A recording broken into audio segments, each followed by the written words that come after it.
17歲那日不要臉，參加了挑戰。明星也有訓練班，短短1年太新鮮。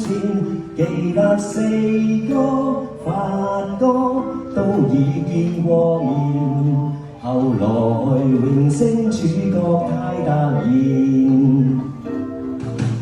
29歲頒獎的晚宴 ，fans 太瘋癲。來聽我唱段情歌，一曲歌詞太經典。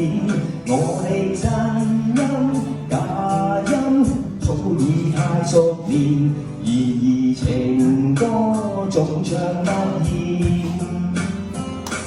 喜歡我別遮臉，因有途人發現，儘管唱用心把這情緒歌中演。唱情歌，齊齊來一遍，無時無刻都記住掌聲響遍天。來唱情歌，又從頭再一遍，如情濃有點淚流難避免。音階起跌拍子改變，每首歌是每張臉。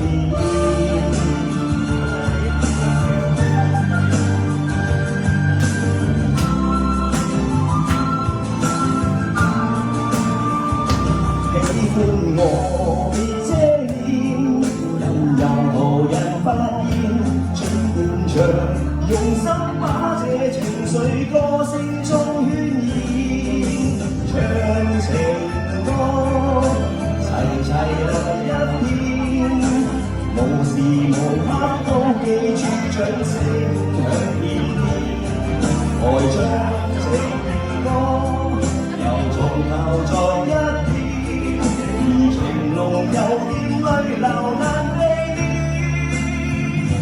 音階起跌拍子改變，變難可避免。齊齊來一遍，無時無刻都記住掌聲響遍天。來唱情歌，又從頭再一遍。情濃有點淚流難避免，音階起跌拍子改變，每首歌是每張臉。